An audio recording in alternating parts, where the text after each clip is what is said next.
Mantis here with another VOD review. Let's get into it. If you like what you see, comment on the video please. DM me for a review. Sub and like as well. Let's get started. So, Platinum 4, top laner. Says, looking to improve my ability to snowball and win games. And, yeah, let's get it. Looking at the match history here. Very clean match history. Very clean match history. And then around here it starts getting a little bit muddied up.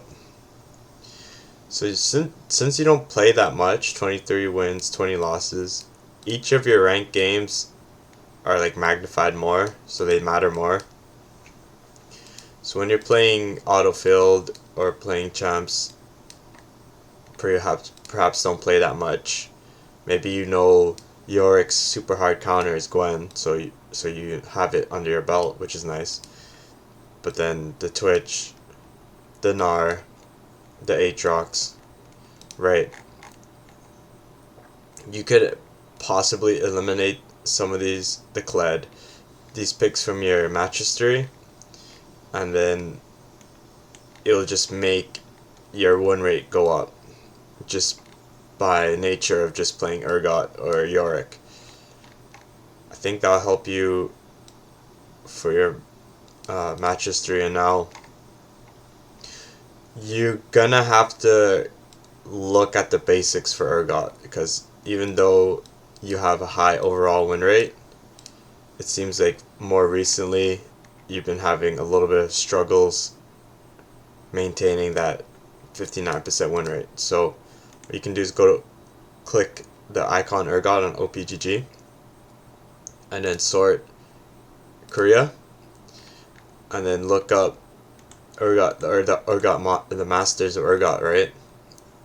Also, you can look at the builds, compare and contrast. Are you doing the masteries 100% correct? Although it could change depending on the matchup. It's just like a good insight just to, brush up on the basics, right? Now here's another player here. He goes Black Cleaver into Stradbreaker, Black Cleaver into Gore Drinker, and then look at your builds. Seems like you do Black Cleaver into Jack Show. Sort by Urgot here. Yeah, seems like you go Jack Show or Iceborne Gauntlet every game, and then you just don't see it on this guy, and he's Masters 93 LP, right? And then so that's just one character, one player, right? So you look at another player, Masters 274 LP. He seems to go Ghostblade Ignite every single game, right? So this is a viable build, but you might have to understand it with the PTA, and then with the sorcery tree, Nimbus Cloak with the Scorch, right? So this is a build that perhaps you can look into and you could do, and you can just punish these guys, right? Because if he's winning Masters 274 LP, this is a viable build, right? But you would never know unless you look it up. And then this guy, Master 27, he goes Phase Rush, Ghost, Flash, and like, you kind of want to understand why they're doing this and how they're winning with it, right?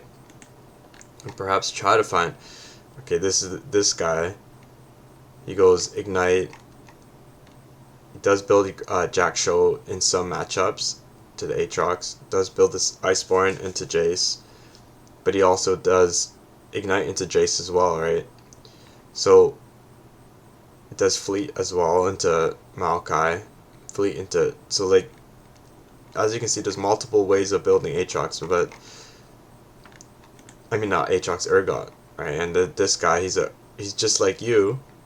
He mains Yorick and Urgot, and perhaps just look at his stuff and see what he's doing too, right? This is how you get better at the game, right? Especially if you don't play that much, right? Go into the review, see what's up. So by yourself, if you're looking at a review, go to the overview and see where the biggest jump is, right?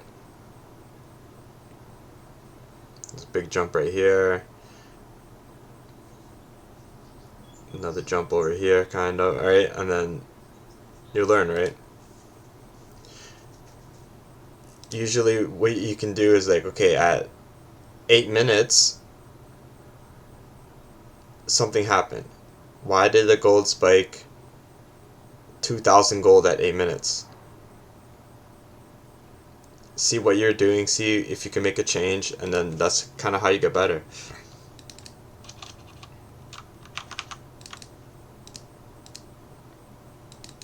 Game starts, you leave on time, good.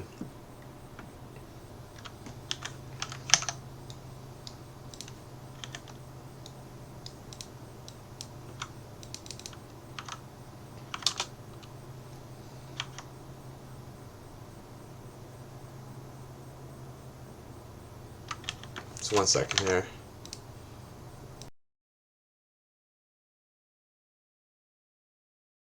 Okay, so against Shaco, it's really good to invade him because you can interrupt his boxes, right?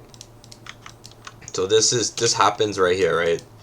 You ping to invade knowing what Shaco's gonna do, right? He's gonna put his boxes down and try to get a really good clear, right? Right, see, he's putting his boxes down, he's trying to get a really good clear, right? So that's the next level play for you, is getting a sweeper, red trinket, trinking the ramp, and then going to interrupt this clear with your team. Right, so this fucks his clear up, and then your jungler will have an advantage immediately into the game.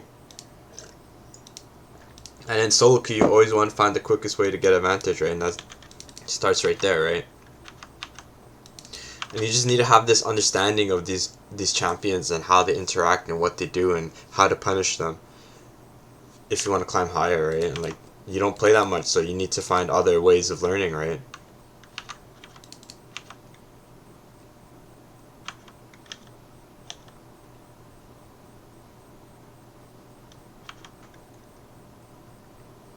Situations like this is like for the matchup, right? You should never feel comfortable with the way you think the matchup should be played.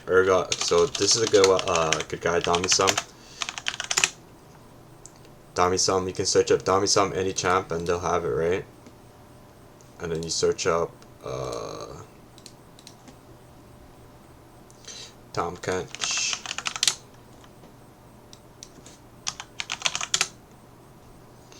Okay, so right here.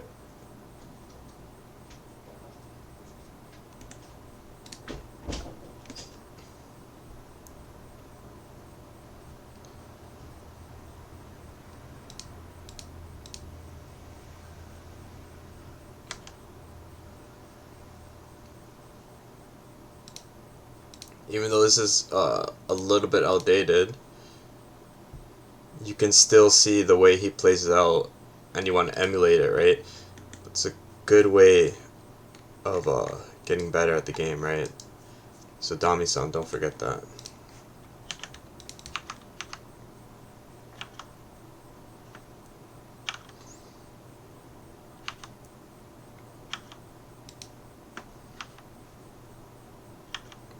Nice. Fairly hard to kill Tom Kench.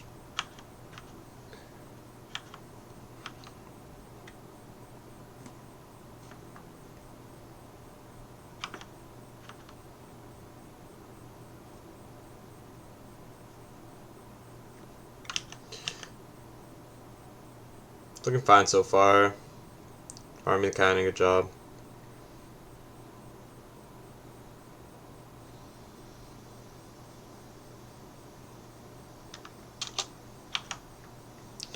Good idea trading, and you want to be aggressive, right? But this is just like a math equation. So like 1, 2, 3, 4, might be five range minions.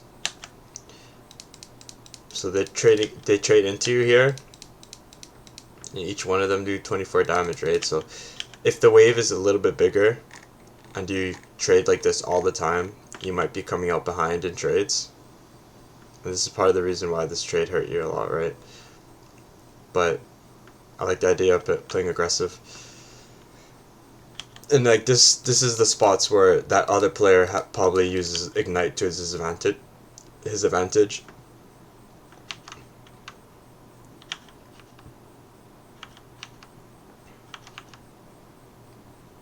Nice.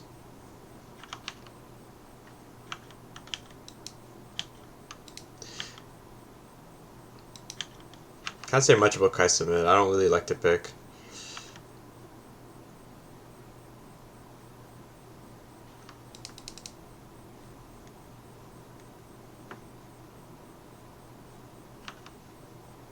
Shove and then back.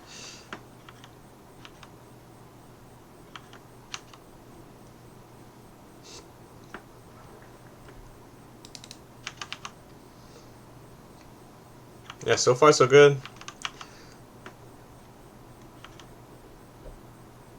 I think there might be opportunity to kill this guy earlier by playing a little bit more aggressive. Although I'm not too sure because I never see this matchup, right? It's not a common matchup. So this is like a perfect time for you just to look it up and learn. Maybe there's like a specific interaction you could do to maximize your damage against them.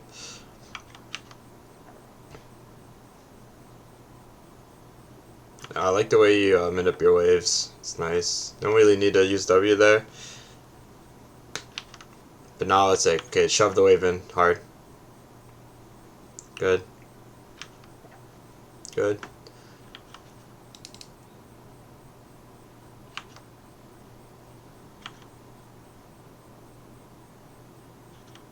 Definitely think about looking for a trade soon.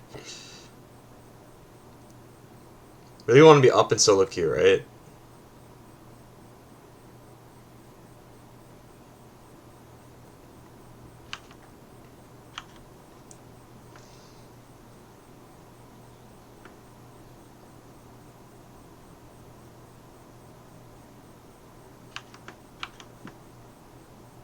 Yeah, it's kind of hard to break his defense. It's so tanky.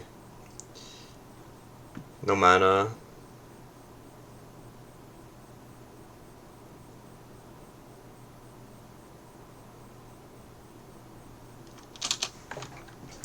Okay, well, a challenger player told me this.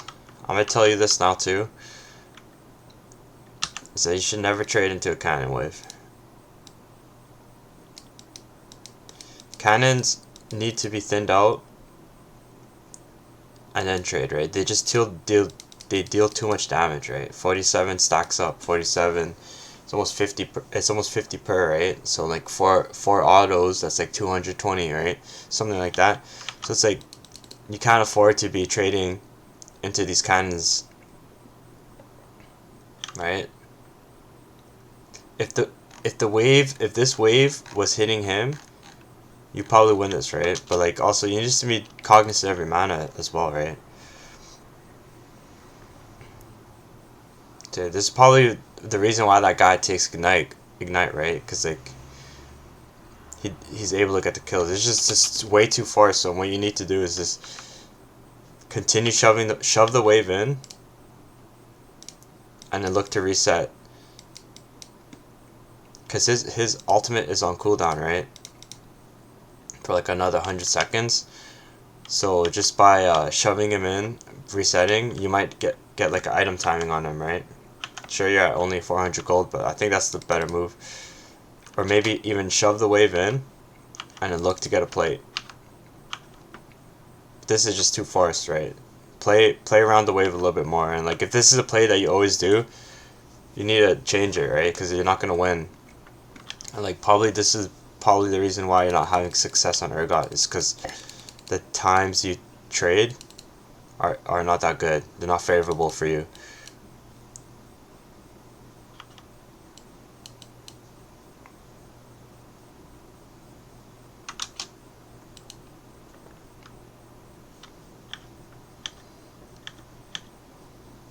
It's a waste to use your ultimate here, so good job holding it.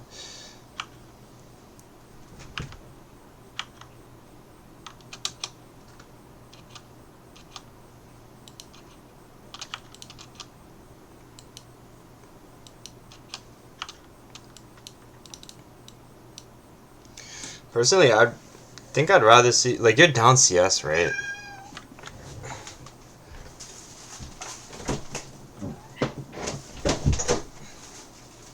Sorry about that, cat. Had to let him out.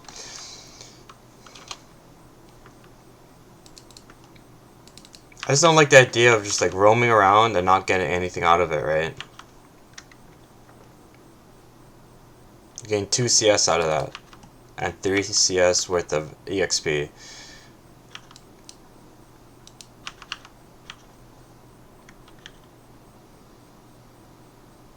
Now he's up 15 on you. But then you get this wave.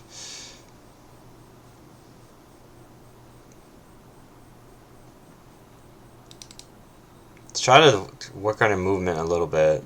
I understand you wanted to help middle there. But you want to be ahead in solo queue, right? Especially in CS as well.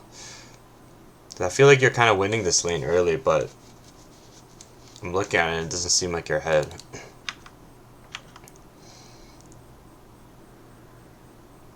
Yeah, Tom Kench is really annoying with his Q. His Q deals a lot of damage.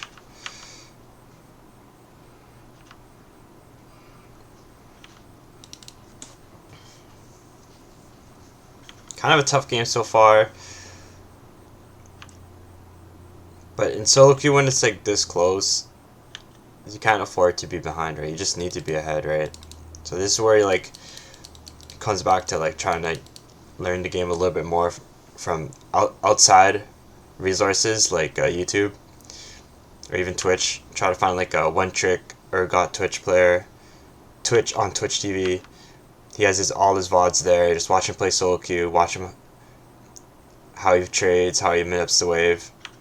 Other than that, I think looking pretty good. Definitely climb on Urgot if you keep playing him.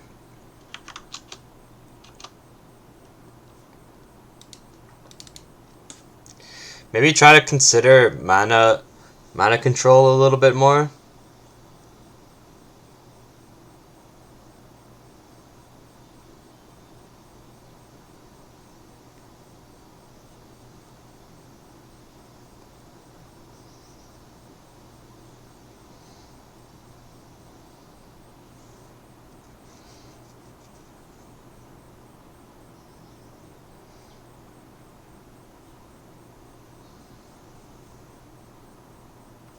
And it's just like, if you were more ahead here, if you killed Tom Kench earlier, you'd be strong enough to win this. That's how Snowball works in League, right? Like, your mechanics is so nice. You dodge the Yasuo tornado, but you just cannot complete, right? And this is where the game just ends, right? This spot right here, and it's a matter of being ahead at the spot. So how do you get ahead at the spot, right? Hopefully my advice helps, and good luck on the rift, man. We want to see you climb. Hopefully you play some more games and I get another VOD review done.